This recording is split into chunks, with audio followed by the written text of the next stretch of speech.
Walaupun sudah tertera di brosur bahwasanya paket melahirkan di rumah sakit A ini terdiri dari ada yang 30 juta, 40 juta, sampai 50 juta. Tapi percaya nggak percaya, biaya lahiran itu bisa saja tembus sampai 100 juta. Kok bisa ya? Apakah semua ini bisa di-cover asuransi atau BPJS? Simak video ini sampai selesai.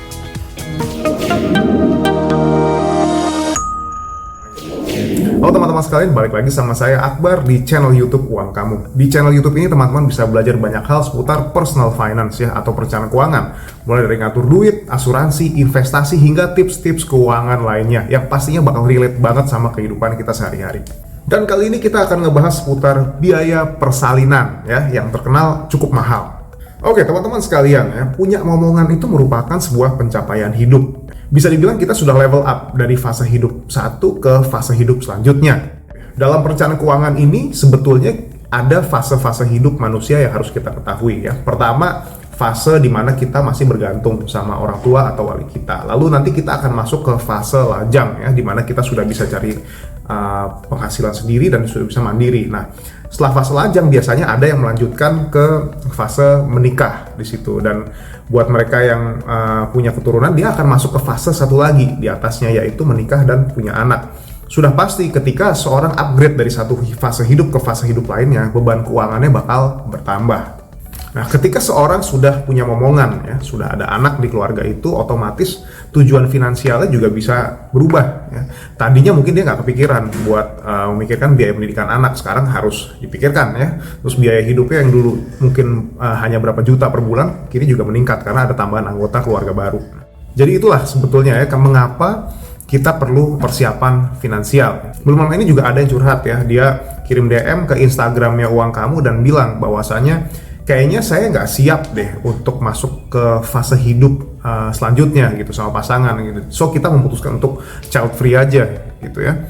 Alasannya karena biaya pendidikan anak itu luar biasa besar ya. Belum lagi biaya hidup ke depannya. Apakah ini salah? Menurut saya nggak ada yang salah ya. Semua keputusan mengenai apakah kita mau level up dari lajang jadi menikah dan menikah punya anak itu balik lagi ke keputusan masing-masing. Mau dia hidup sendiri sampai dia pensiun pun ya, itu merupakan sebuah pilihan hidup dan nggak bisa kita ganggu gugat ya ketika keputusan orang itu sudah seperti itu.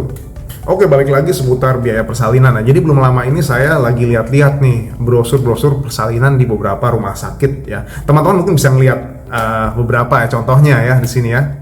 Oke, di sini ada yang 30 juta, ada yang 50 juta ya. Jadi semuanya masih bersifat estimasi dan bisa aja jadi lebih tinggi dibanding perkiraan biaya yang tertera di sini. Mari kita bikin ini ya, simulasi ya. Misalnya seseorang ini ingin melahirkan di rumah sakit A gitu ya. Kayak anggaplah seorang ini memilih paket A ya, paket VIP di rumah sakit X ya. Nah, nilainya adalah 56 juta untuk paketnya, dan tiba-tiba terjadi hal yang tidak diinginkan gitu ya, anaknya harus masuk NICU ya, dan ternyata ada tambahan biaya gitu. Untuk hari pertama 18 juta dan dia dirawat di NICU itu kurang lebih 3 hari. Nah, untuk hari kedua dan ketiganya otomatis nggak akan sama lagi, nggak akan 18 juta lagi, tapi mungkin lebih murah, anggaplah jadi 1,5 juta per hari ya. Jadi bisa saja total biaya persalinan yang dia bayar ke rumah sakit itu tembus 70 jutaan ya. Dan bahkan ini mungkin aja ya, nggak termasuk dari biaya obat-obatan dan lain sebagainya. Mengingat harganya bervariasi nih teman-teman ya. Jadi rumah sakit A punya paket A, B, C, D, E, F, G. Rumah sakit B punya paket yang berbeda lagi. Nah, apakah lebih baik kita pilih paket termurah saja demi menghemat biaya? Sebelum teman-teman membuat keputusan mengenai paket biaya persalinan ini, saya akan berikan beberapa tips untuk mengantisipasi mahalnya biaya persalinan ya. Pertama, diskusikan birth plan atau rencana lahiran bersama dokter teman-teman ya. Basically, metode persalinan tuh ada dua ya, ada normal atau yang kerap disapa pers vaginam ya, dan satu lagi lewat operasi sesar atau SC ya. Nah, kalau kita bicara SC itu dibagi menjadi dua ya, ada SC yang biasa atau SC yang ERAS ya. Nah, ERAS itu sebetulnya merupakan kependekan dari Enhanced Recovery After Surgery ya. Nah, ini biayanya akan lebih mahal ketimbang SC yang biasa. Kalau kita bicara mengenai budgetnya ya, persalinan normal itu pasti akan lebih murah ya. dan SC akan lebih mahal. Kenapa? Karena SC itu sendiri akan melibatkan 2 dokter obgyn ya, atau dokter kandungan, lalu ada juga dokter anak, dan ada juga dokter anestesi di sini ya, serta para nakes lainnya. Perawatan dari mereka yang sudah menjalani operasi sesar itu juga nggak sama seperti yang lahiran normal ya. Umumnya akan ada tambahan obat yang diberikan oleh dokter kandungannya. Dan satu lagi yang teman-teman harus tahu ya, kalau teman-teman punya plan normal ya, dan tiba-tiba ujung-ujungnya harus operasi sesar, maka tagihan rumah sakitnya bisa naik ya. Kita bisa saja ngambil paket sesar tapi itu ekstra 10%, dan bahkan ada rumah sakit di Jakarta ya yang tambahannya sampai 40% ya. Hal itu disebabkan karena sesar yang kita pilih adalah sesar Cito ya. Cito itu sendiri merupakan tindakan darurat. Jadi bayangin aja nih ya, misalnya kita mau lahiran normal nih ya, terus tiba-tiba entah kenapa harus dioperasi. Dokternya mungkin lagi liburan atau lagi nggak praktek, tapi harus telepon dan harus standby pada saat itu, dan nakes-nakes juga harus datang. Otomatis kan akan ada biaya tambahan. Nah, maka dari itu ada baiknya untuk berdiskusi sama dokter kandungan, mungkin enaknya di week 36 ya, atau di minggu ke-36 kelahiran, untuk proses pelahirannya mau seperti apa. Apakah mau normal atau mau sesar di situ ya. Kalau memang pendapatnya dokter sudah menyarankan ke operasi sesar, ya semuanya balik lagi di tangan kamu ya. Kalau kamu masih mau mencoba normal ya itu adalah hak kamu, tapi kamu juga harus tahu ya, ketika nanti tiba-tiba harus dioperasi, maka tambahan biayanya juga akan lebih besar. 2, jangan pelit, tapi juga jangan jor-joran. Oke, sekarang gini deh ya, proses persalinan itu merupakan proses yang cukup melelahkan ya. Kalau misalnya kita pilih paket persalinan yang paling murah, bisa saja nih setelah melahirkan kita dioper kamar perawatan yang isinya lebih dari 1 orang. Apakah nyaman buat kamu atau buat pasangan kamu yang nanti melahirkan? Saya rasa ini akan terasa kurang nyaman. Kalau memang kita sendiri nggak bermasalah ya untuk sharing ruangan dengan orang lain, ya itu nggak apa-apa. Tapi kalau kita sendiri mengincar kenyamanan, saya rasa lebih baik teman-teman pertimbangkan untuk pilih paket persalinan yang harganya lebih mahal. Nah, asal teman-teman tahu nih ya, banyak loh paket kamar VIP atau VVIP di rumah sakit yang kamarnya aja tuh udah kayak hotel ya. Tapi balik lagi, harganya juga mahal ya.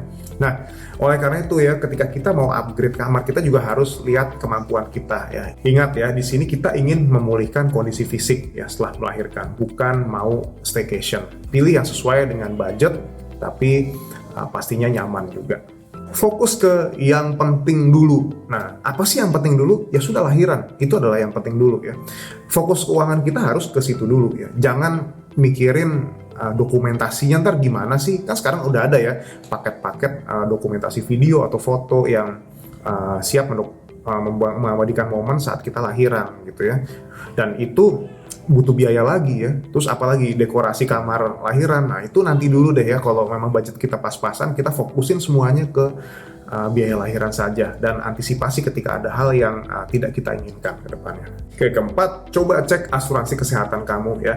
Kalau kamu adalah karyawan dari perusahaan yang memang dapat fasilitas asuransi kesehatan, coba tanya ke bagian HRD ya, apakah asuransi ini menanggung biaya persalinan atau enggak? Andai kan asuransi itu menanggung, coba ketahui berapa biaya pertanggungannya. Biasanya nih ya, untuk persalinan normal itu ada di 10 juta. Lalu persalinan untuk operasi sesar itu bisa di rentang 20 hingga 25 juta.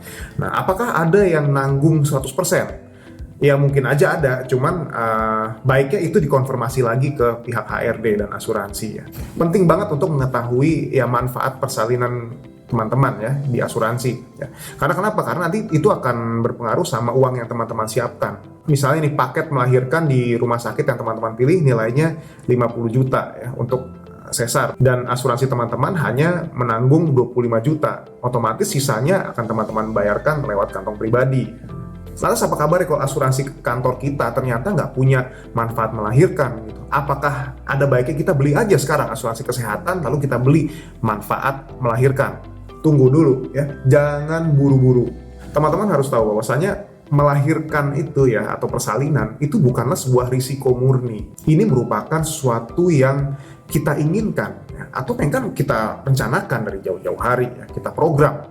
Jadi jangan heran kalau premi tambahan dari manfaat melahirkan jika kita beli sendiri itu akan luar biasa mahal.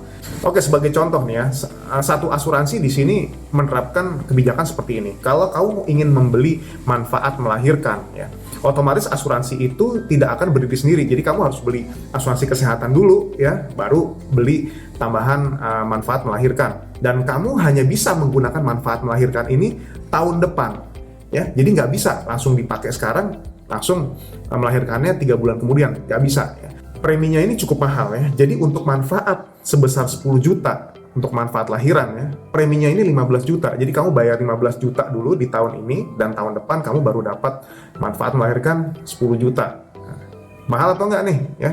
Worth it atau enggak? Silahkan dipikir sendiri.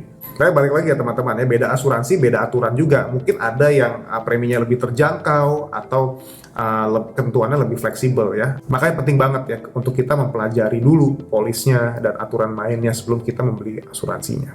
Oke, next. Gimana kalau kita pakai BPJS aja, nggak usah pakai asuransi? Kan banyak tuh yang sekarang melahirkan katanya 100% di cover sama BPJS. Ya udah, kenapa nggak pakai itu aja? Oke, boleh aja pakai BPJS, tapi teman-teman juga harus tahu, nggak semua rumah sakit itu menerima pembayaran BPJS untuk persalinan. Kalau memang teman-teman sudah niat menggunakan BPJS, ada baiknya riset dulu rumah sakitnya di mana, pelayanannya seperti apa, dan mekanismenya seperti apa. Ya, jadi jangan tiba-tiba ucuk-ucuk langsung ke rumah sakit dan saya mau melahirkan nih bayaran BPJS. Takutnya nggak bisa. Oke, selanjutnya siapkan dana darurat ya. Nah, buat kamu semua ya, terlepas dari yang nonton video ini atau tidak, pasti berharap agar persalinannya tuh pasti lancar ya. Tapi jangan kesampingkan juga ya risiko-risiko yang berpotensi muncul dan kita nggak ketahui. Harapannya bayi itu akan lahir sehat, lalu bisa inisiasi menyusui dini dan bisa langsung room in atau masuk di kamar perawatan ibunya ya.